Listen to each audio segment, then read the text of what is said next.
Good morning student. कल हमने देखा था रक्त स्कंदन के बारे में और आज हम जो हमारा नया टॉपिक है वो देखते हैं रुधिर वाहिनियां। अगला जो नया टॉपिक हमारा वो देखते हैं क्या, रुधिर वाहिनियां। रुधिर वाहिनियां तो हम देखते हैं कि रुधिर वाहिनियां किसे कहते हैं कि वे नलिकाएं जो रक्त का प्रवाह करती हैं उन्हें रुधिर वाहिनियां कहते हैं। वे नलिकाएं जो रक्त का प्रवाह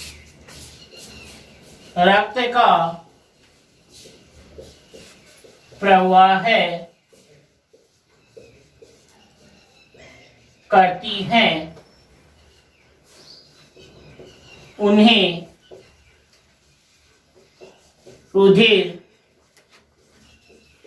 रुधिर वाहिनियां कहते हैं। उन्हें रुधिर वाहिनियां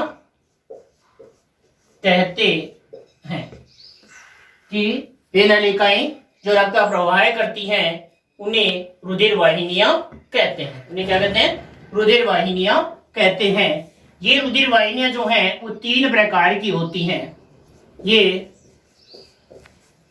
3 प्रकार की होती हैं। कितने प्रकार की होती हैं? ये 3 प्रकार की होती हैं। इनके जो 3 प्रकार हैं वो देखते हैं कौन कौन से हैं। नंबर 1 धमनी, 2 नंबर शिरा और 3 नंबर केशिकाएं। 3 नंबर क्या है? केशिकाएं। ये 3 प्रकार की जो है हमारे पास नलिकाएं हैं, धमनी, शिरा और केशिकाएं। अब हम यहाँ पर देखते हैं कि ये जो धमनी है वो आगे विभाजित होकर बनाती है धमनिकाएं। मतलब जो पतली धमनियां हैं उन्हें बोलते हैं हम धमनिकाएं। पतली धमनियों को यहाँ लिखेंगे आगे अलग लाइन में, पतली धमनियों को धमनिकाएं व पतली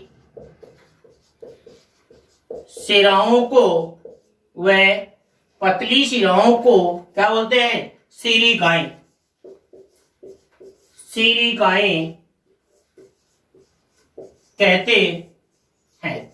मतलब 2 चीजें हमारे पास और आती हैं, धमनिकाएं और क्या? शिरीकाएं। तो धमनिकाएं क्या होती हैं? जो पतली धमनियां होती हैं उन्हें क्या कहते हैं? धमनिकाएं कहते हैं। और जो पतली शिराएं होती हैं उनको क्या बोलते हैं? शिरीकाएं। और ये मुख्य रूप से धमनी, शिरा और केशिकाएं। धमनी, शिरा और धमनी, ये एक शिरा है और ये क्या है? केशिकाएं। अब हम यहाँ पर देख दिए पतली धमनियों को क्या बोल दिया? धमनिकाएं। और पतली शिराओं को क्या कह दिया? यहाँ पर शिरीकाएं कहा गया है। उसके बाद में हम देखते हैं धमनी और जो शिरा है उनकी जो दीवारें हैं वो 3 परतों से मिलकर बनी होती हैं। इनकी जो दीवारें हैं उनमें कितने स्तर पाए जाते हैं? तो यहाँ पर है धमनी और शिराओं की दीवारों में 3 स्तर पाए जाते हैं। धमनी व शिराओं की दीवारों में, धमनी व शिराओं की दीवारों में 3 स्तर पाए जाते हैं। कितने स्तर पाए जाते हैं? 3 स्तर पाए जाते हैं। इनके जो 3 स्तर हैं वो कौन कौन से हैं? बाह्य कंचुक, मध्य कंचुक और अंतः कंचुक। नंबर 1 आता है बाह्य कंचुक, 2 नंबर पर आता है मध्य कंचुक और 3 नंबर पर आता है अंतः कंचुक। ये इसके क्या हैं? 3 स्तर हैं, बाह्य कंचुक, मध्य कंचुक और अंतः कंचुक। ये 3 स्तर जो हैं वो इनकी दीवारों में पाए जाते हैं कि जो धमनियों की दीवार है उनमें 3 स्तर पाए जाते हैं। कौन कौन से? बाह्य कंचुक, मध्य कंचुक और अंतःकण, चूंकि 3 स्तर है वो धमनियों की दीवारों में पाए जाते हैं। अब इसके बाद में हम जो हमारा अगला टॉपिक है इसमें वो देखते हैं धमनी और शिराओं में अंतर। क्या देखते हैं? धमनी और शिराओं में अंतर देखते हैं। तो वो देखेंगे हम आगे, धमनी और शिराओं में अंतर। इनको साथ ही साथ आप लिखते रहेंगे कि जैसे मैं लिख रहा हूं उसके साथ ही आप भी लिखते जाएं।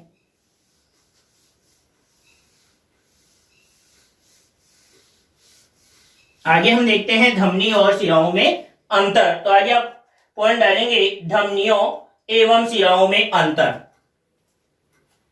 धमनियों एवं शिराओं में, धमनियों एवं शिराओं में अंतर। धमनियों एवं शिराओं में अंतर देखेंगे हम। क्या देखेंगे? धमनियों एवं शिराओं में अंतर देखते हैं। तो अब धमनियों और शिराओं में जो हम अंतर देख रहे हैं उसमें आप बीच में एक लाइन खींच लेंगे और एक तरफ तो लिख लेंगे क्या? धमनी, धमनी, और एक तरफ क्या लिख लेंगे? शिरा। क्या लिख लेंगे? शिरा। एक तरफ लिखेंगे धमनी और एक तरफ क्या लिखेंगे? शिरा। अब देखेंगे हम यहां पर इनमें अंतर। इस तरफ शिरा लिख रहा हूं, उस तरफ धमनी। आप किधर भी लिख सकते हो, कोई दिक्कत नहीं है।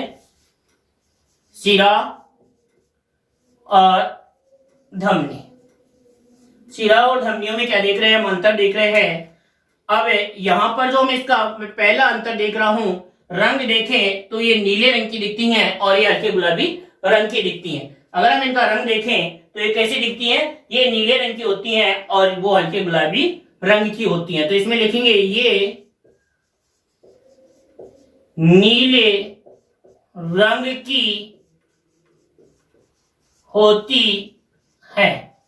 मतलब हमारी जो यहाँ पर दिखती है, हमारे हाथों में ये दो रस्से ऊपर दिख रही हैं, ये नीला नीला रंग दिख रहा है, वो क्या होती हैं? शिराएं होती हैं। तो ये कैसी होती है?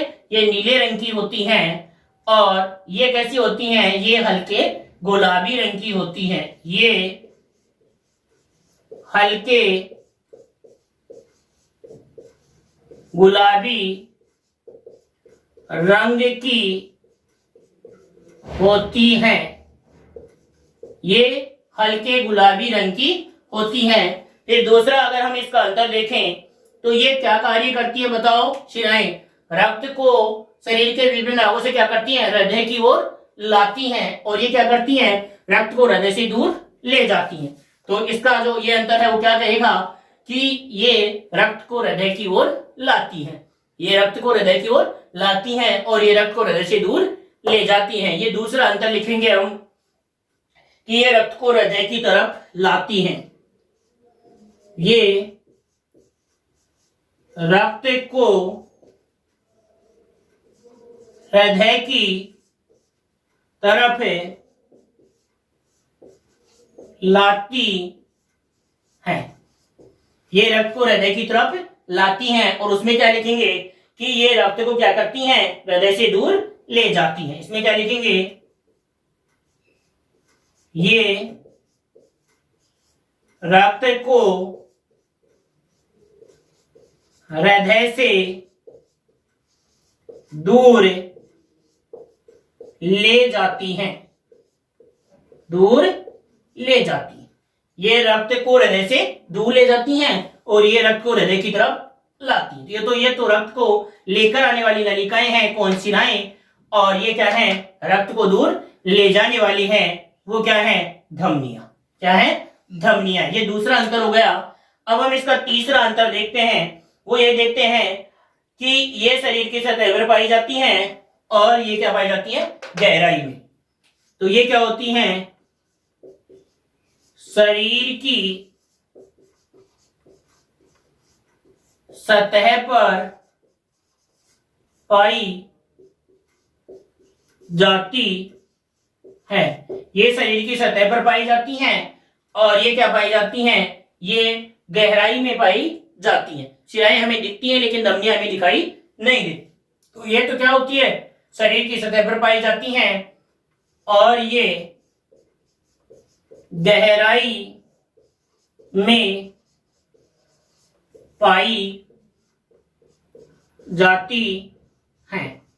ये गहराई में पाई जाती हैं और ये शरीर की सतह पर पाई जाती हैं। अपवाद है हमारे पास एक रेडियल धमनी है, वो सतह पर पाई जाती है। यहां पर इसमें लिख लेंगे अपवाद, अलग पेन से, रेड पेन से या अलग कोई पेन से आप लिखें जिससे दिख जाए आपको अपवाद स्पष्ट है कि एक रेडियल धमनी होती है। रेडियल धमनी जो कलाई में पाई जाती है, जिसको हम नाड़ी बोलते हैं, वो क्या पाई जाती है? रेडियल धमनी। रेडियल धमनी सतह पर पाई जाती है। रेडियल धमनी सतह पर पाई जाती है। रेडियल धमनी है वो कहां पर पाई जाती है? सतह पर पाई जाती है। फिर हम आगे देखें कि इनमें क्या होता है? अशुद्ध रक्त बहता है और इनमें क्या होता है? शुद्ध रक्त बहता है। ये धमनियां हैं उनमें ऑक्सीजनित रक्त बहता है और शिराओं में अनऑक्सीजनित रक्त बहता है। देखो यहां पर इनमें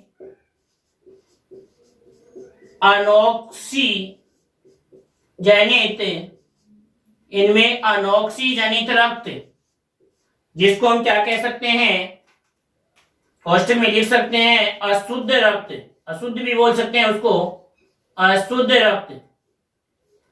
क्या कह सकते हैं? अशुद्ध रक्त। इनमें अनऑक्सीजनित रक्त बहता है, बहता है। इनमें अनऑक्सीजनित रक्त बहता है और उसमें क्या लिखेंगे कि इनमें ऑक्सीजनित रक्त बहता है। क्या करता है? इनमें ऑक्सीजनित रक्त बहता है। इसमें क्या लिखेंगे? इनमें ऑक्सीजनित, इनमें ऑक्सीजनित रक्त बहता है। इनमें ऑक्सीजनित रक्त बहता है और इनमें कौन सा था? अनऑक्सीजनित रक्त बहता है। इनमें ऑक्सीजनित रक्त है और इनमें क्या है? अनऑक्सीजनित रक्त बहता है। अब यहां पर हम देखें, अगर अपवाद देखें यहां पर, तो जो फुफ्फुसीय शिरा होती है उसमें शुद्ध रक्त बहता है, तो वो अपवाद है इसका। और इसमें हम देखें फुफ्फुसीय धमनी, तो उसमें क्या होता है? अशुद्ध रक्त बहता है। तो इसका जो अपवाद देखें, इसका क्या देखें हम? अपवाद। तो वो अपवाद क्या है? फुफ्फुसीय शिरा में क्या होता है? शुद्ध रक्त बहता है, शुद्ध रक्त बहता है। और इसका अपवाद देखें हम, इसका अपवाद देखें तो क्या लिखेंगे? फुफ्फुसीय, फुफ्फुसीय धमनी में अशुद्ध रक्त बहता है। कि जो हमारी फुफ्फुसीय धमनियां उसमें अशुद्ध रक्त बहता है, बाकी सभी धमनियों में कैसा होता है? ऑक्सीजनित। ये ऑक्सीजनित लिखा है, उसके कोष्टक में आप क्या लिख सकते हो? शुद्ध। कैसा रक्त बहता है? शुद्ध रक्त बहता है सभी धमनियों में, केवल किसको छोड़ करके? फुफ्फुसीय धमनियों को छोड़ करके। इनमें क्या होता है? सभी शिराओं में अशुद्ध रक्त बहता है, केवल किसको छोड़ करके? फुफ्फुसीय शिरा को छोड़ करके। किसको छोड़ करके? फुफ्फुसीय शिराओं को छोड़ करके, जिनमें कैसा रक्त बहता है? शुद्ध रक्त बहता है। तो अभी ये उतार लेंगे, फिर हम आगे देखते हैं अगले जो अंतर हैं वो देखते हैं इसके कि किस प्रकार से आगे के जो अंतर हैं वो आगे हमें देखें। तो ये उतार लिया, तो आगे हम मिटा रहे हैं इसको। देखें अगला अंतर हम देखें,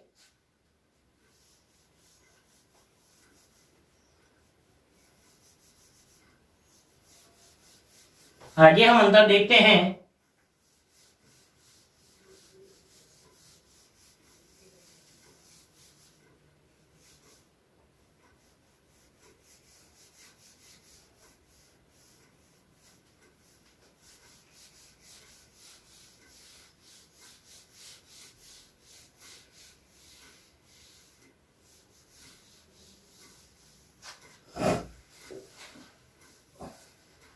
अगला हम अंतर देखते हैं कि इनकी जो दीवारें हैं वो पतली होती हैं। शिराओं की दीवारें क्या होती हैं?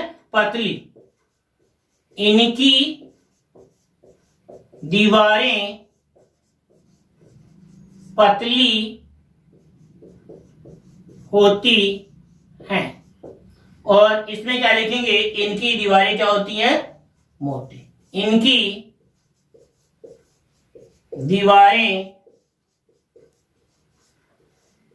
मोटी होती हैं। इनकी दीवारें कैसी होती हैं, मोटी होती है। इनकी दीवारें पतली होती हैं और इनकी दीवारें कैसी होती हैं, उनकी दीवारें मोटी हैं। इनकी दीवारें पतली हैं और इनकी दीवारें कैसी होती हैं, मोटी होती हैं। क्यों? क्योंकि इनमें जो रक्त होता है वो कम दाब के साथ बहता है, कम दाब लगता है, इसलिए पतली दीवारें भी इसमें चलती हैं। लेकिन अगर इसमें पतली दीवारें हैं तो इनमें रक्त अत्यधिक दाब के साथ बहता है और क्या हो सकती है, इनकी दीवारें फट सकती हैं। तो अगला अंतर हम लिख सकते हैं कि इनमें रक्त कम दाब के साथ बहता है। इनमें रक्त कम दाब के साथ बहता है और इनमें रक्त अधिक दाब के साथ या झटके के साथ प्रवाहित होता है। तो इसमें लिखेंगे कि इनमें रक्त कम दाब के साथ बहता है। इनमें रक्त कम दाब के साथ बहता है। इनमें रक्त कम दाब के साथ बहता है और उसमें क्या लिखेंगे कि इनमें रक्त अधिक दाब के साथ बहता है। इनमें रक्त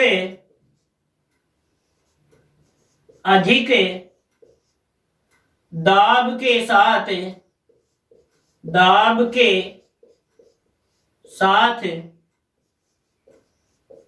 बहता है। इनमें रक्त अधिक दाब के साथ बहता है और इनमें रक्त क्या होता है, कम दाब के साथ बहता है। अगला जो हम अंतर देखें कि इसमें देखा कम दाब के साथ बह रहा है, उसमें क्या हो रहा है, ज्यादा दाब के साथ रक्त बहता है। आगे हम देखें कि ये क्या होती है, खाली होने पर चिपक जाती हैं। धमनियां में अगर रक्त नहीं हो तो धमनियां क्या हो जाती है, चिपक जाती हैं, लेकिन शिराएं रक्त में नहीं होने पर चिपकती नहीं है। रक्त नहीं होने पर क्या नहीं होती है, चिपकती नहीं है। तो अभी हम इसमें लिखेंगे अगला अंतर कि ये खाली होने पर चिपक जाती हैं और ये खाली होने पर चिपकती नहीं है। ये खाली होने पर क्या हो जाती है, चिपक जाती हैं। इसमें लिखेंगे क्या, ये खाली होने पर चिपकती नहीं है। ये खाली होने पर चिपकती नहीं है। ये खाली होने पर चिपकती नहीं है और ये खाली होने पर क्या हो जाती है, चिपक जाती हैं। मतलब क्या हो जाती है, पिचक जाएंगी। अगर इनमें दबाव नहीं होगा, रक्त नहीं होगा तो ये पिचक जाएंगी और ये खाली होने पर पिचकती नहीं है, क्योंकि इनकी दीवारें क्या होती है, मोटी होती है। इनकी दीवारें पतली होती है, इसलिए ये चिपक जाती है। फिर आगे हम देखें तो क्या होता है कि इनमें क्या होता है, कपाट। इनमें ये चिपके नहीं, इसलिए इनमें जगह जगह पर कपाट होते हैं। इनमें क्या नहीं पाए जाते, कपाट नहीं पाए जाते। तो आगे देखते हैं हम क्या कि इनमें कपाट पाए जाते हैं। इनमें कपाट पाए जाते हैं। इनमें कपाट पाए जाते हैं और इसमें क्या लिखेंगे, इनमें कपाट नहीं पाए जाते हैं। इनमें कपाट नहीं पाए जाते हैं और शिराओं में कपाट पाए जाते हैं। ये कपाट क्या करते हैं, रक्त के विपरीत प्रवाह को रोकने का कार्य करते हैं। क्या कार्य करते हैं कपाट, रक्त के विपरीत प्रवाह को रोकने का कार्य करते हैं। अगला अंतर हम देखते हैं, इसका आगे वाला जो अंतर है वो ये देखते हैं कि इनमें कुल रक्त का इनमें कुल रक्त का 64% भाग, यहां लिख रहा हूं इसको, 64% भाग भरा रहता है। इनमें रक्त का 64% भाग भरा रहता है। और उसमें देखें तो इसमें क्या होता है, कुल रक्त का, इसमें कुल रक्त का 64% भाग होता है और इसमें कुल रक्त का 15% भाग होता है। इसमें कुल रक्त का 15% भाग भरा रहता है। इनमें कुल रक्त का 15% भाग भरा रहता है, इसमें कुल रक्त का क्या होता है, 64% भाग भरा हुआ रहता है। ये हमारा जो अगला अंतर हुआ, इसमें कुल रक्त का 64% भाग और उसमें कुल रक्त का कितना होता है, 15% भाग भरा हुआ होता है। इसको उतारे आप जल्दी से, फिर आगे देखते हैं हम, आगे अंतर हो रहे हैं इसके।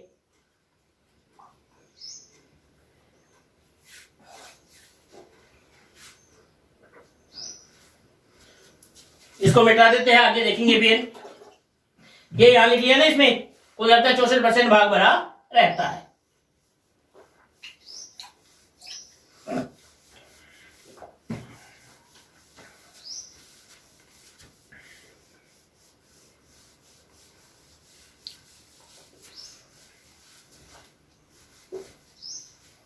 ये जो मुख्य मुख्य अंतर हैं वो देख रहे हैं हम, किसके, धमनी और शिराओं के।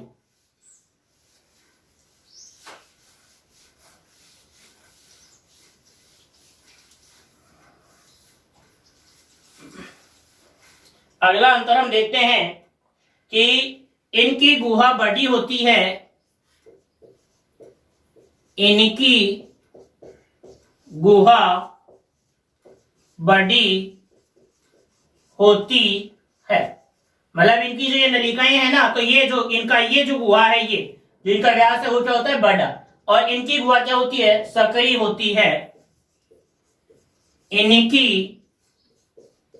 गुहा क्या होती है, सकरी होती है, या उसको आप कह सकते हो कम चौड़ी। इनकी गुहा होगी वो क्या होगी, कम चौड़ी गुहा होगी। ऐसे इनकी गुहा चौड़ी है और इसकी गुहा क्या है, सकरी है। तो इसकी गुहा क्या होती है, बड़ी होती है, और इनकी गुहा क्या होती है, सकरी होती है। यह अंतर हो गया। उसके बाद में हम अगला अंतर देखें इसका, तो वह अंतर अगला है क्या, कि इनका निर्माण जो है वो सिलिकाओं के मिलने से होता है। देखना कि जैसे हमारे शरीर में ये पतली पतली सिलिकाएं हैं, ये सिलिकाएं आगे जाकर आपस में जुड़ करके एक बड़ी शिरा का निर्माण कर लेती हैं और फिर वो हृदय की तरफ आ रही हैं। ये तो क्या है कि छोटी छोटी सिलिकाएं मिलकर के इनका निर्माण कर रही है शिरा का, बड़ी शिरा का। लेकिन अगर हम धमनियों में देखें तो धमनी है वो हृदय से शुरू हो रही है और वो आगे जाकर विभाजित हो जाती है और धीरे धीरे जाकर वो किस में बढ़ जाती है, धमनिकाओं में बढ़ जाती है। किस में बढ़ जाती है, धमनिकाओं में बढ़ जाती है।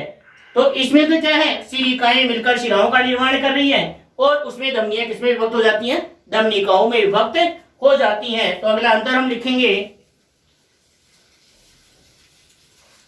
अगले अंतर में हम लिखेंगे कि इनका निर्माण सिलिकाओं के मिलने से होता है। इनका निर्माण सिलिकाओं के मिलने से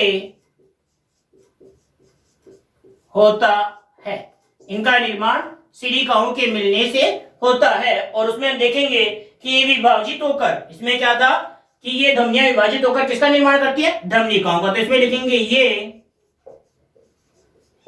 विभाजित होकर धमनिकाओं का निर्माण करती हैं। ये विभाजित होकर किसका निर्माण करती है, धमनिकाओं का निर्माण करती हैं। फिर आगे देखते हैं कि इनमें जो रक्त है वो समान गति से बहता है और उनमें रक्त किसके साथ, झटके के साथ बहता है। इनमें रक्त समान गति से बहता है, इनमें रक्त समान गति से बहता है। इनमें रक्त क्या होता है, समान गति से बहता है, और इनमें रक्त क्या होता है, झटके के साथ बहता है। इनमें रक्त झटके के साथ बहता है। क्या होता है, इनमें रक्त झटके के साथ बहता है, इनमें रक्त समान गति से बहता है। ये हमने प्रमुख जो धमनियों और शिराओं के जो अंतर देखे हैं वो देखे। अब हम यहाँ पर एक मुख्य चीज मैं ये और देखता हूं कि जैसे सुना है कि मृत्यु के बाद व्यक्ति का जो शरीर है वो नीला पड़ जाता है, तो किसके कारण पड़ता है कि मृत्यु के पश्चात उसका जो सारा का सारा रक्त है वो किस में आ जाता है, शिराओं में आ जाता है। किस में आ जाता है, शिराओं में आ जाता है। इसलिए व्यक्ति का जो शरीर है वो कैसा पड़ जाता है, नीला पड़ जाता है। कैसा पड़ जाता है, व्यक्ति का शरीर नीला पड़ जाता है। किसके कारण, मृत्यु के बाद में उसका पूरा का पूरा जो रक्त है वो शिराओं में आ जाने के कारण उसका जो रक्त है या उसका जो शरीर है वो नीला पड़ जाता है। अब हम देखते हैं किसके बारे में, यह हमारा धमनी और शिराओं में अंतर पूरा हुआ। अब देखते हैं हम हृदय के बारे में। किसके बारे में देखते हैं, हृदय के बारे में, हार्ट के बारे में देखते हैं। हम हृदय या हार्ट के बारे में देखते हैं। हमारा जो पॉइंट है वो है अब हृदय। उसके बारे में हम सामान्य जो जानकारी है वो देखते हैं। हृदय की क्या देखते हैं, सामान्य जानकारी देखते हैं हम हृदय की।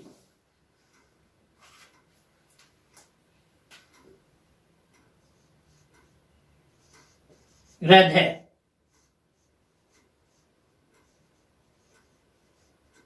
क्या बोलते हैं इसको, हार्ट।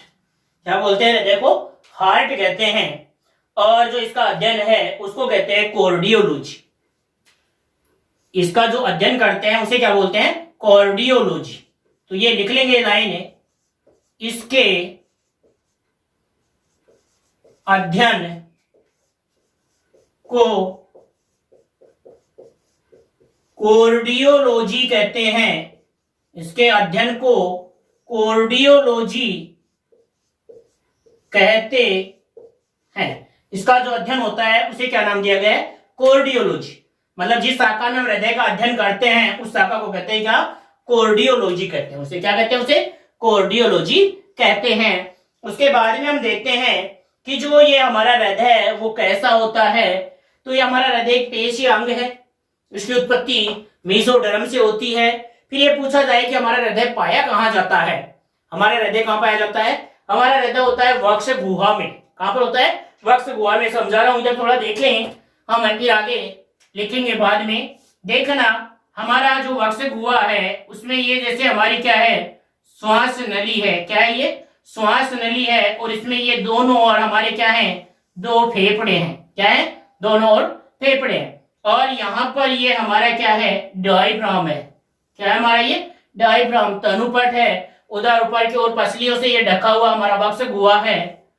तो यहाँ पर इस वक्ष गुहा में हमारा जो हृदय है वो कहां पर पाया जाएगा, यहाँ पर इस वक्ष गुहा में दोनों फेफड़ों की ओर पाए जाने वाले मध्य अवकाश में थोड़ा बाईं ओर स्थित होगा। किस ओर स्थित होगा, थोड़ा बाईं ओर स्थित होगा। यहाँ पाया जाएगा हमारा हार्ट, हृदय। और ये जो हमारा हृदय होता है वो कैसा होता है, नुकीला होता है। कैसा बताया गया है, नुकीला या त्रिभुजाकार होता है।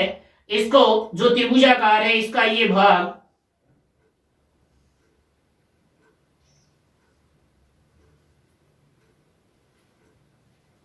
इस प्रकार का हमारा ये हार्ट होता है, हृदय।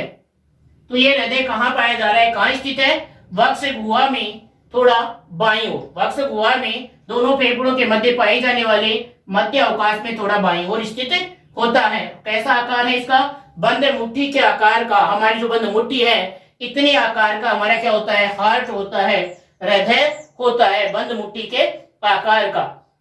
इसका अग्रभाग जो चौड़ा भाग होता है, ये जो अग्रभाग है यहाँ पर, ये अग्रभाग इसका चौड़ा होता है। और जो इसका नीचे का भाग है वो कैसा होता है, पतला या तिकोना। जो नुकीला भाग है वो तो किस ओर है, तनुपट की ओर। किस ओर है, तनुपट, जिसको हम क्या बोलते हैं, डायफ्राम कहते हैं। क्या कहते हैं इसको, डायफ्राम कहते हैं। उसकी ओर तो इसका नुकीला शिरा होता है। इसका जो चौड़ा शिरा होता है वो किस ओर होता है, उरोअस्थि।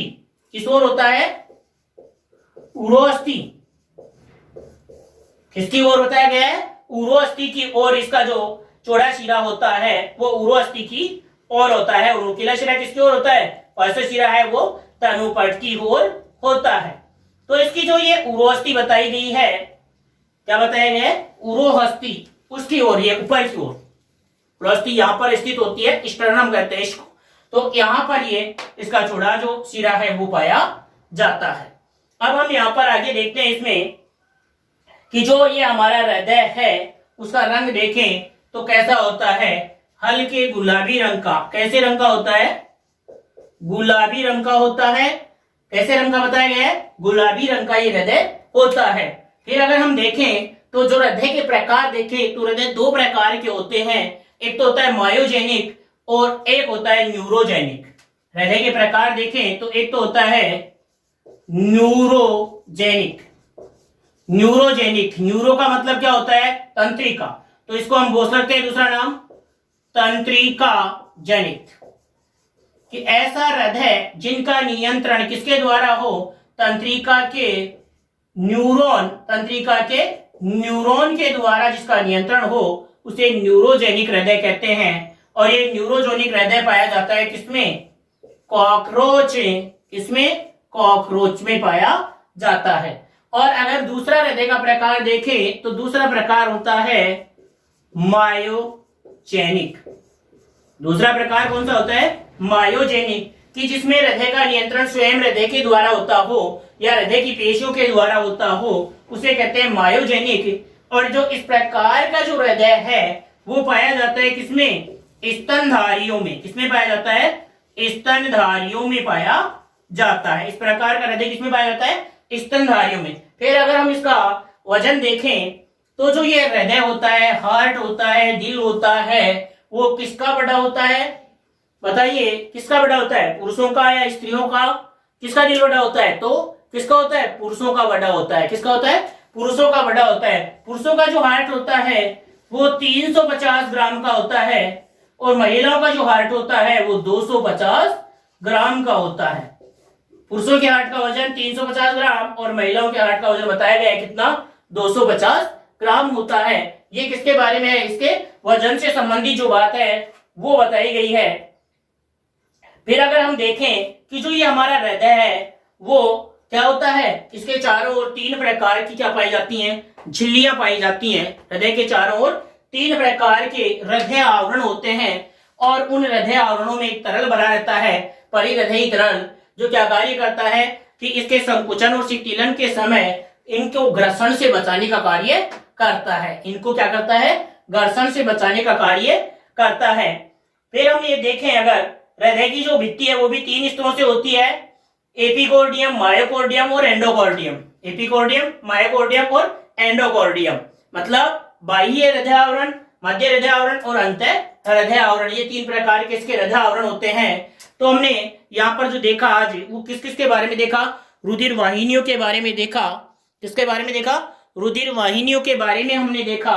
रुधिर वाहिनियों में अंतर देखने के बाद में हमने पूरे जो अंतर देख लिए रुधिर वाहिनियों के, उसके बाद में जो हृदय देखा हमने, और हृदय के बारे में सामान्य जानकारी कहाँ पाया जाता है, कैसे आकार का होता है, कितने प्रकार का होता है, कितना वजन होता है, इन सभी चीजों के बारे में हमने सामान्य जानकारी वो प्राप्त कर ली। तो इसको हम अगले वीडियो में, जब भी हमारा वीडियो आएगा तब हम इसको क्या करेंगे, आगे इसको डिटेल से पढ़ेंगे। हृदय की बाह्य संरचना और हृदय की आंतरिक संरचना, हृदय में पाए जाने वाले कौन कौन से कपाट हैं उनके बारे में पढ़ेंगे, उन कपाटों का क्या क्या कार्य है, हृदय की ध्वनियां पढ़ेंगे, और उसके बाद में हम हृदय की कार्य प्रणाली पढ़ेंगे, और फिर हृदय से संबंधित या परिसंचरण से संबंधित रोग हैं उनके बारे में पढ़ेंगे।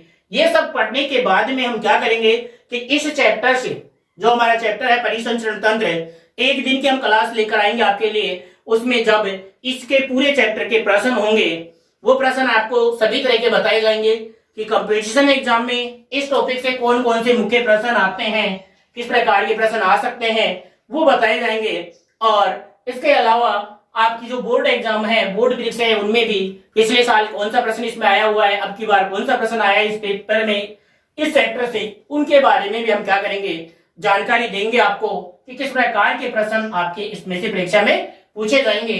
तो आज के लिए हम इतना ही, इस वीडियो को आज यहीं समाप्त करते हैं। फिर हम अगले वीडियो में फिर देखेंगे। जय हिंद, जय भारत।